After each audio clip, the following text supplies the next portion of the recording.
by the sixth community of Assam, Thai, Ahom, Moran, Motak, Kush, Sutia,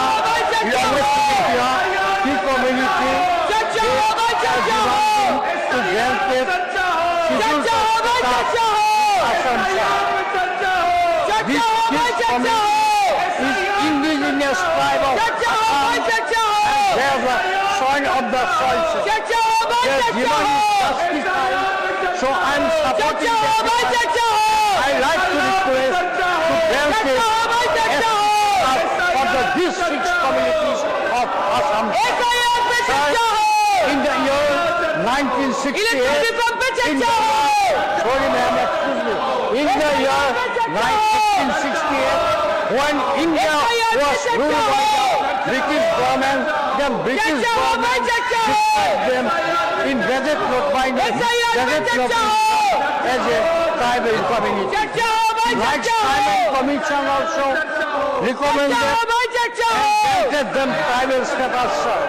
So this community of Assam, Thai, Ahom, Moran, Motak, Kush and Tea community, they are generally very justified from genuine demand. They fulfill all the criteria to get the ST status, but it is dependent upon the willingness of government. Everything is dependent upon the government. So I am request the government to grant the status of the sixth community of Thai, Ahom, Moran, Motak, Sutia and Tea community immediately should get the tribal status, and I believe government will grant it. Government will bring the bill in the present consultation, and this Please conclude. this bill will pass and this will get it. Thank you.